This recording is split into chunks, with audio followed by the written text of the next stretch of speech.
갈수록 우리나라도 마약과 같은 여러 약물 중독자가 급격하게 늘어나고 있다고 합니다. 마약 문제가 일반 주부, 학생들에게까지 퍼져가고 있는데 왜 그럴까? 그 원인을 찾아보면 내면에 만족이 없기 때문입니다. 계속 살다 보니까 삶이 무의미해지고 반복되는 삶 속에서 만족이 없으니까 더 큰 자극, 신경을 자극해서 더 큰 쾌락을 추구하고, 또 한편으로는 마음이 불안하니까요. 내일 어떻게 될지 모르니까 불안하니까 불안한 마음을 안정시키기 위해서 깊은 잠을 자려고 약을 맞기도 하고, 또 불안한 마음을 가라앉히기 위해서 약물에 중독되는 겁니다. 이 땅을 살아가는 모든 사람들은 불안, 두려움, 심지어 또 분노, 우울 등 다양한 감정을 경험합니다. 사람인 이상은 이런 다양한 감정을 경험하며 사는데, 중요한 것은 이런 문제를 잘 극복하면 인생에서 약이 되고 또 믿음 생활에서 큰 교훈을 얻지만, 잘 극복하지 못하면 마음과 정신뿐만 아니라 영적으로도 침체하고요, 망가질 수 있는 겁니다. 우리 성도님들은 이 세상을 살아가면서 살아가는 중에 오는 여러 가지 불안, 근심, 두려움, 또 분노, 우울 같은 감정을 믿음으로 잘 극복해 갈 수 있기를 바랍니다. 특별히 시편은요, 하나님의 백성들이 삶의 구체적인 상황에서요, 어떤 경험을 겪으면서는 모든 감정을 그대로 드러내고 있거든요. 그냥 근엄하게 있는 게 아니라 살아가면서 오는 아픔, 두려움, 괴로움, 혼란, 답답함, 절망 등을 있는 그대로 다 표현합니다. 삶의 경험을 통해서 그 감정을 드러내고 또 어떻게 그것을 극복했는지를 잘 보여주기 때문에 공감이 되는 거예요. 공감. 성경 속에 있는 사람이기 때문에 그게 아니라, 저 사람도 내가 겪는 일을 겪었구나, 내가 겪는 마음의 아픔을 겪었구나, 심지어 다윗도, 믿음이 좋다는 다윗도 내가 겪는 아픔을 겪었구나, 공감이 되는 거예요. 그래서 시편이 그런 점에서 매우 유익한 거예요.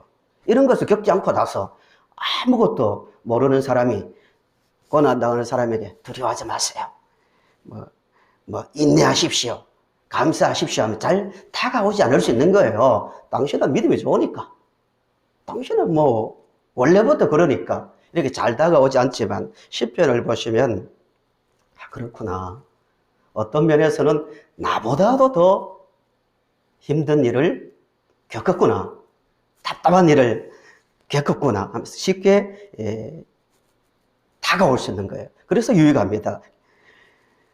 시편 42편을 보시면요,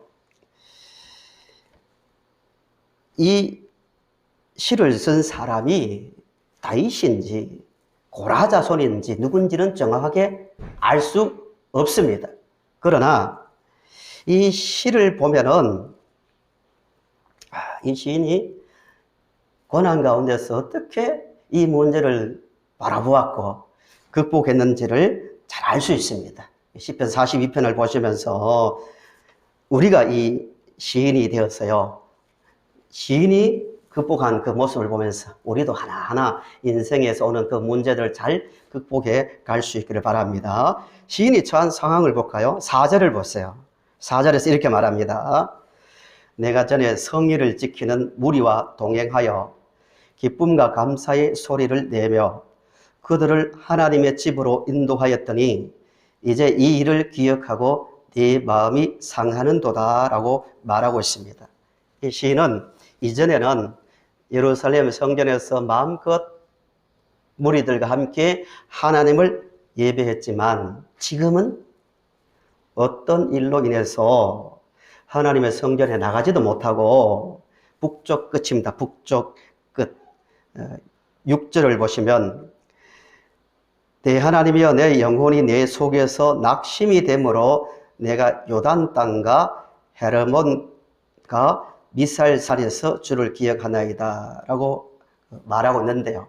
이 장소는 북쪽 끝입니다. 이스라엘의 북쪽 끝. 피신에서 어느 북쪽 산지 속에서 살고 있는데 사람들이 말로서 조롱하는 겁니다. 3절, 10절에 나오는 대로 야, 내 하나님 어디 있냐? 너 평상시에 뭐 하나님 살아있다고 하고 하나님이 너를 도우는 자라고 말했는데 도우는 분이라며 너 왜 그렇게 사냐? 왜 그렇게 성전에도 오르지 못하고 쫓겨와서 이렇게 미살산, 헤르몬과 미살산 이 골짜기에 들어와서 사냐 하고 종일 비웃었다고 말합니다. 사람이 상처를 받는데요. 물리적으로 어떤 타격을 받아서 오는 고통도 있지만 말로 인해서 당하는 고통은 정말 큽니다. 마음이 깊숙이 바뀔 수 있거든요. 그래서 시인이 이 비웃음을 당하고 종일 무시당하니까 어떤 감정을 지금 느끼고 있냐면 3절을 보시면 이렇게 말합니다. 사람들이 종일 내게 하는 말이 내 하나님이 어디 있느냐 하오니 내 눈물이 뭐가 되었다고요? 주야로 내 음식이 되었다고 말합니다. 종일 야, 너 하나님 살아계신다며? 그건 너는 왜 그 모양이냐? 종일 뭐 그런 조롱을 당해도 뭐 할 말이 없는 거예요. 그래서 밤낮 자신의 처지를 한탄하며 밤낮 눈물을 흘리고 있습니다. 슬픔의 감정에 잡혀 있는 거죠. 슬픔. 4절을 보시면 큰 상실감이 있습니다. 상실감. 지난 과거와 현재를 비교해 보니까 너무 차이 나거든요. 그때는 사람들에게 하나님 살아계십니다. 우리 하나님을 예배하는 것이 복입니다 하고 사람들과 함께 기쁨으로 마음껏 예배했는데요. 지금은 너무 달라진 그 자신의 처지 때문에 상실감이죠. 그 과거의 아름다운 삶이 다 무너져 있습니다. 마음이 상하는 거죠. 우울과 슬픔으로 나날을 보내고 있습니다. 그리고 낙심, 본문에 낙심이란 말이 나오죠. 5절에도 낙심하며 6절에도 내 영혼이 내 속에서 낙심이 되므로 11절에도 낙심하며 라고 말하고 있습니다. 시인이 느끼는 감정이 슬픔, 우울함, 상실감, 낙심과 불안의 감정을 가지고 있습니다. 하루 이틀이 아니에요. 주야로 눈물이 음식이 되어 계속 살고 있습니다. 그런데 이 시인은 이런 어려움을 극복해냅니다. 어떻게 극복하는가? 두 가지예요, 두 가지. 평생 우리는 이 두 가지를 붙들고 실천하며 살아야 됩니다. 첫째는 그럼에도 갈급한 마음으로 하나님을 바라봐야 됩니다. 갈급한 마음으로.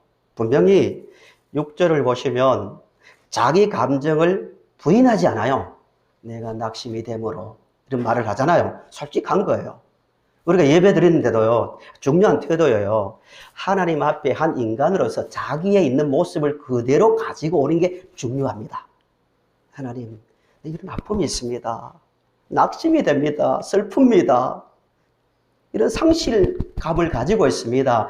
이렇게 하나님 앞에서 자기 감정을 부인하지 않고 부정하지 않고 시인은 하나님 앞에 말하고 있는 거예요. 요단 땅, 헤르몬과 미살 땅은 북쪽 끝이라 했습니다. 고난의 장소입니다. 고난의 장소. 그런데 하나님 향한 갈급한 마음을 가지고 하나님께 아뢰고 있습니다. 1절을 보시면 하나님이여 사슴이 시냇물을 찾기에 갈급함같이 내 영혼이 주를 찾기에 갈급하니이다 라고 말하고 있습니다. 누가 시냇물을 찾기에 갈급하다고요? 사슴이요, 사슴. 시적인 표현이죠. 사슴은 연약함의 상징인 동물이잖아요. 근데 사슴이 특별히 몸에 열이 많아가지고요. 그렇대요. 열이 많아가지고 물을 마시지 못하면 다른 짐승에 비해서 빨리 죽는다고 합니다. 그러니까 얼마나 사슴이 간절하게 물을 찾겠습니까? 그 마음으로 하나님을 찾고 있는 사람이 이 시인입니다. 믿음 생활에서요, 진짜 복은 갈급한 마음으로 하나님을 찾는 사람입니다. 똑같이 고난을 당해도요, 똑같은 환경 속에서 고난을 당해도 마음이 그 고난 때문에 강팍해지고요, 굳어지고요, 하나님이 없는 것처럼 느끼지도 못하고요, 하나님과 멀어지는 사람이 있는가 하면 똑같은 고난을 받아도 이 시인처럼 갈급한 마음으로 하나님을 찾는 사람이 있습니다.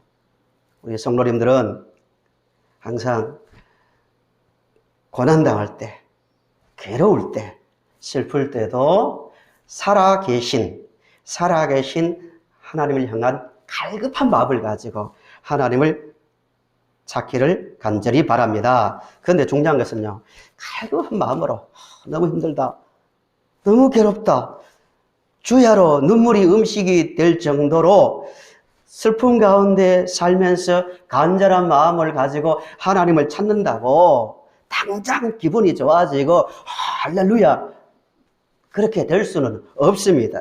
본문 8절 9절을 보시면 시인이 하나님을 찾지만 그 탄식에 가까운 말을 합니다. 8절을 보시면 낮에는 여호와께서 그의 인자하심을 베푸시고 밤에는 그의 찬송이 내게 있어 생명의 하나님께 기도하리로다. 얼마나 아름다운 고백입니까? 그러나 9절을 보시면 내 반석이신 하나님께 말하기를 어찌하여 나를 잊으셨나이까? 내가 어찌하여 원수의 압제로 말미암아 슬프게 다니니까 하리로다 라고 말하고 있습니다. 하나님을 간절히 찾는다고 마음의 낙심이 사라지고 슬픔이 사라지는 것 아닙니다. 그럼에도 불구하고 살아계신 하나님을 찾고 하나님께 아뢰는 것이 중요합니다. 왜냐하면요,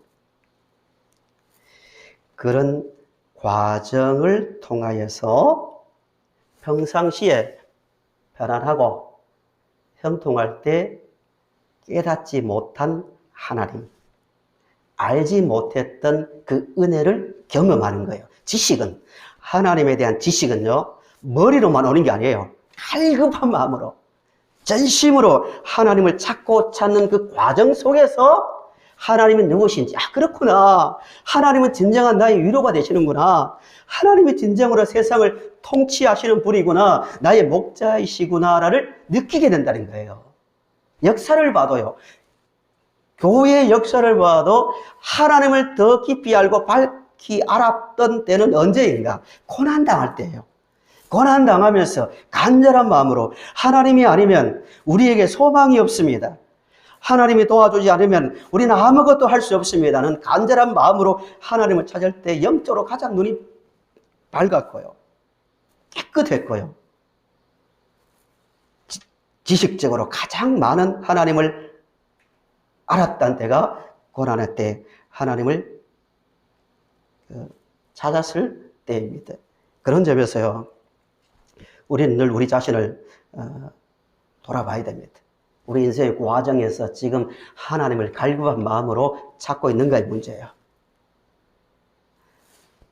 하나님을 찾지 않아도 마음에 별 근심도 없고 두려움도 없고 하는 일들마다 잘 되는 사람보다도요, 하나님을 찾지 않으면 살 수 없을 정도로 인생이 괴롭고 힘들고 답답하고 슬픈 사람이 하나님을 찾지 않으면 살 수 없는 그런 사람이 훨씬 복된 자입니다.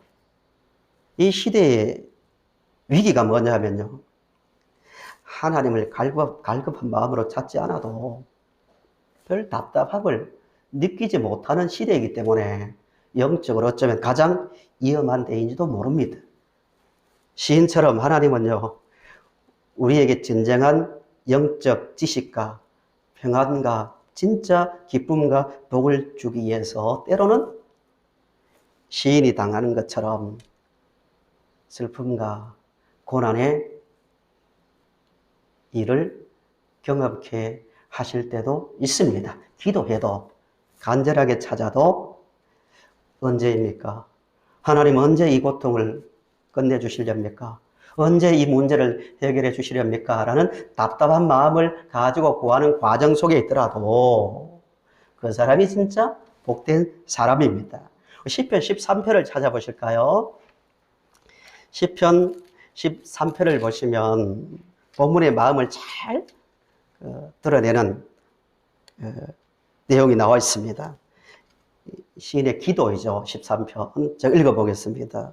하나님을 찾는 이 과정, 비록 고통스럽고 답답하고 영적으로 정말 괴롭더라도 하나님을 찾는 그 자체가 복이라는 것을 시편 13편을 통해서 알 수가 있습니다. 13편을 보시면 여호와여 어느 때까지니까 나를 영원히 잊으시나이까 주의 얼굴을 나에게서 어느 때까지 숨기시겠나이까. 어떤 마음인지 아시겠죠? 어느 때까지입니까? 도대체 언제까지입니까? 계속 기도하고 있는 거예요. 하나님께 말하고 있는 거예요. 어느 때까지입니까? 기도하고 또 기다리고 기도하고 기다려도 전혀 응답이 없고 하나님께서 나타나지 않습니다. 답답한 마음을 토로하는 거예요. 하나님 내 인생 언제까지 이렇게 두시렵니까?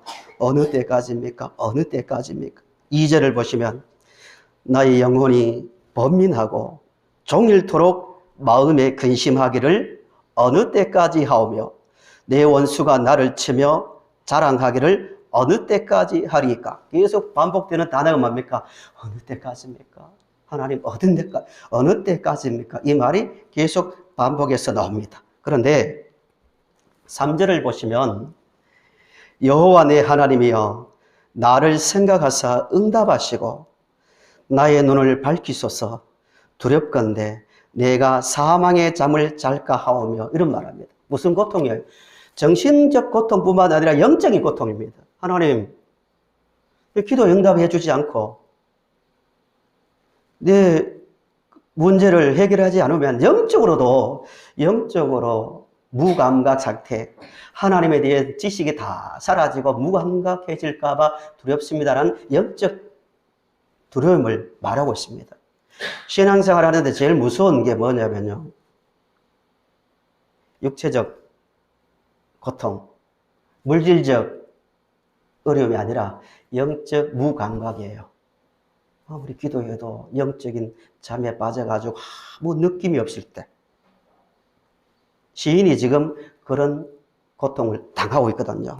내가 영적인 잠을 두렵건대 내가 사망의 잠을 잘까 하오며 라고 말하는데, 그러다가 5절 6절에 고백을 합니다. 5절 6절을 같이 읽어보실까요? 5절 6절 시작.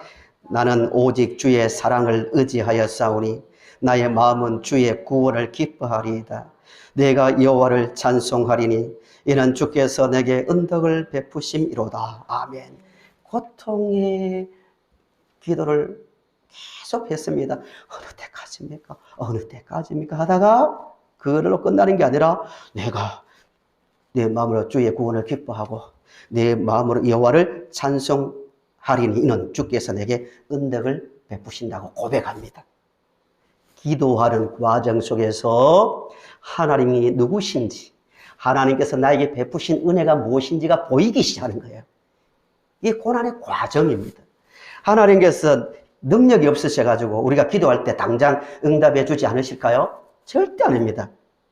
하나님께서는 말씀 한마디를 하시면 천지가 있기도 하고 사라지기도 할 만큼 하나님은 전능자이십니다. 그런데 왜 우리가 하나님 어느 때까지입니까? 어느 때까지입니까? 어느 때까지 이렇게 나를 버려두시렵니까? 라고 기도하는 과정을 때로 주시는 목적은 그 과정만이, 그 고통하는 그 고난을 당하는 그 과정을 통해서만이 하나님을 진정으로 알 수 있고 진짜 귀한 것이 무엇인지를 깨닫기 때문에 하나님은 때로 이 고난의 과정을 허락하신다는 겁니다. 시편 119편에서도 그렇게 시인이 고백했잖아요.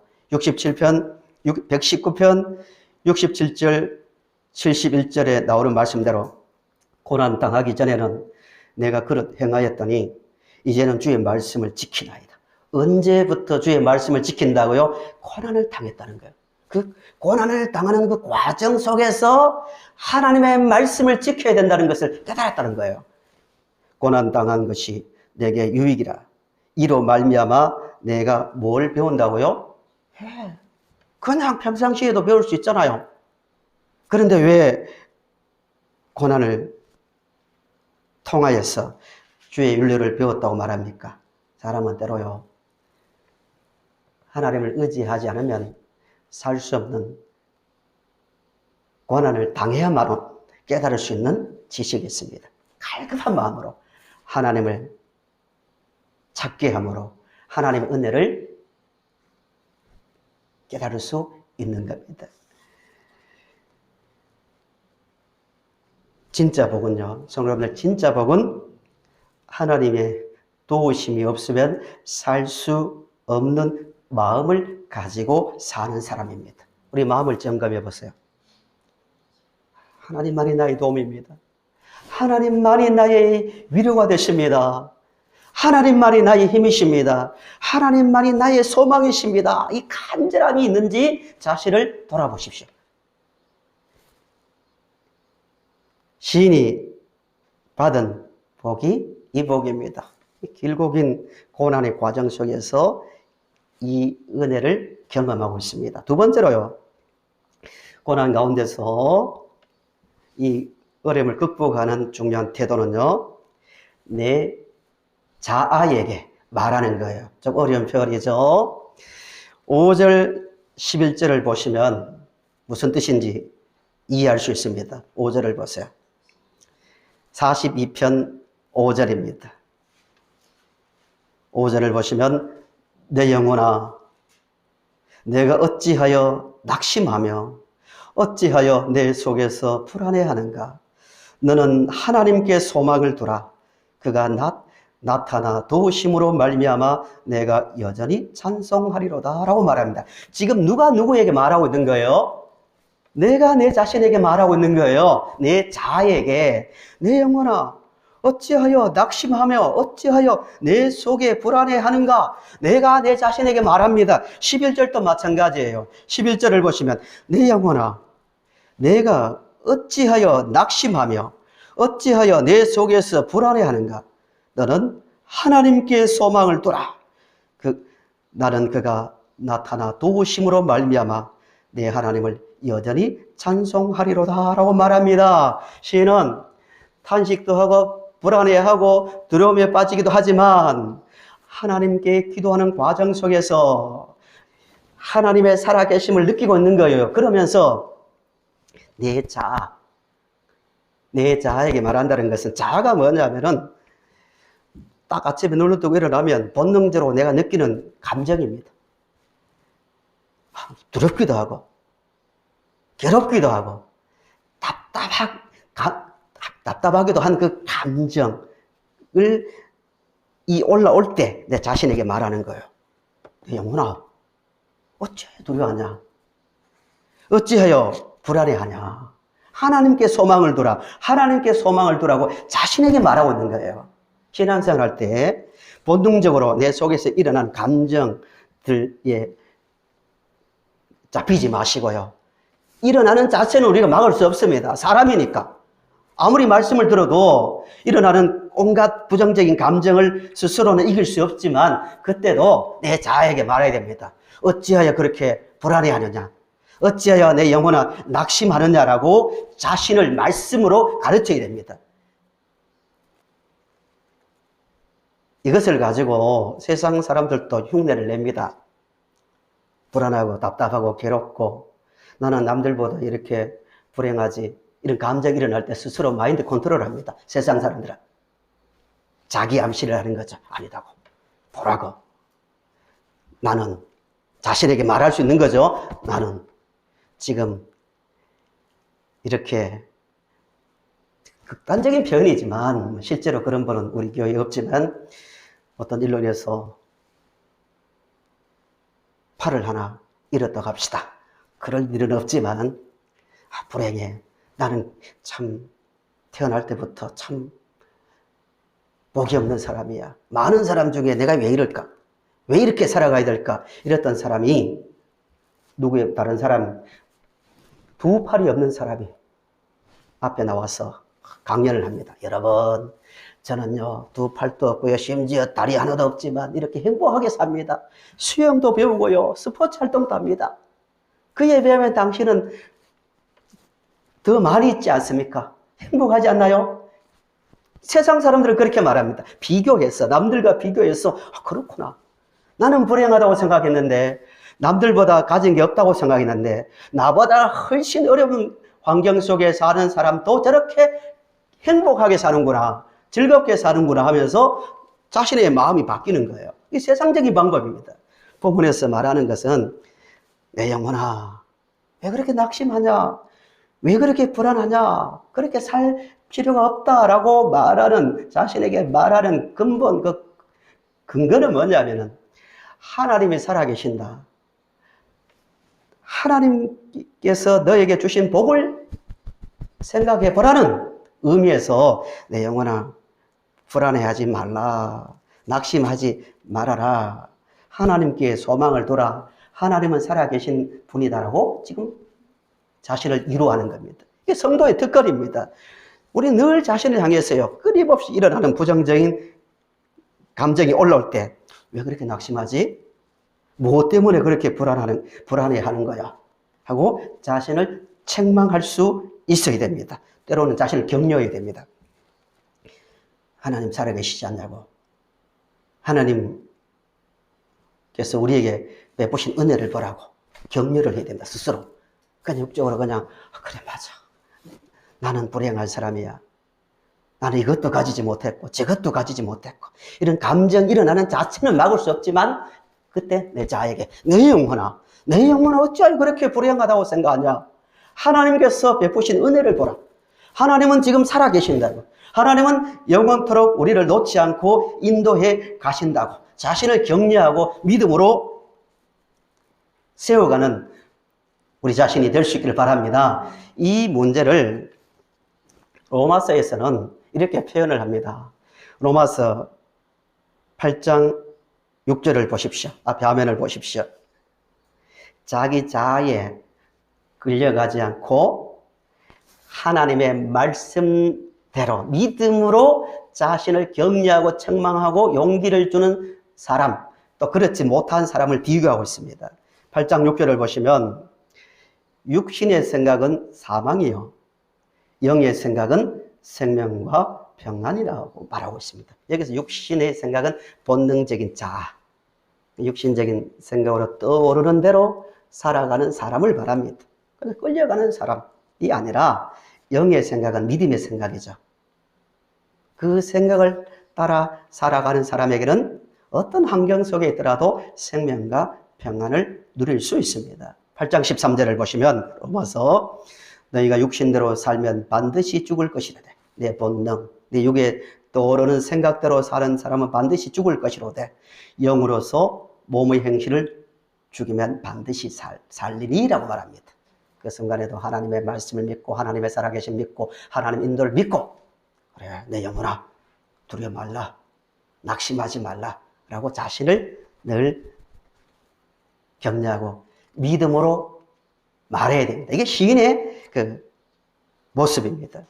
다시 한번 보세요. 그 마음으로 5절과 11절을 다시 한번 보세요. 이 말씀을 가지고 자신을 한번 격려하고 자신을 위로해 봅시다. 5절을 보세요. 우리 5절, 42편 5절을 같이 다시 읽겠습니다. 시작.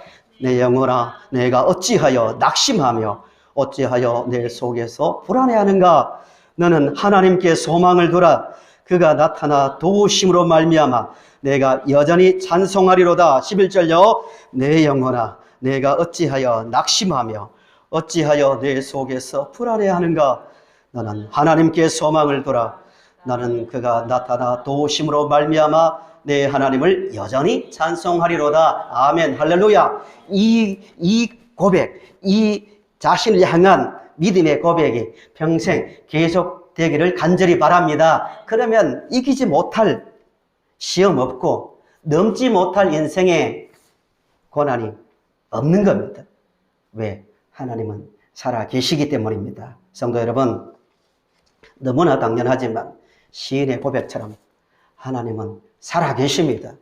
우리의 모든 것을 보고 계시고 듣고 계십니다. 그 하나님께 항상 아뢰고 구하는 중에 영혼의 눈이 더 밝아지고 영의 귀가 더 열려서 자신에게 뿐만 아니라 다른 사람에게도 하나님 살아계십니다. 두려워하지 마십시다. 낙심하지 마십시다. 하나님 살아계십니다라고 말하며 믿음으로 걸어가는 우리 모든 성도님들이 되시기를 바랍니다.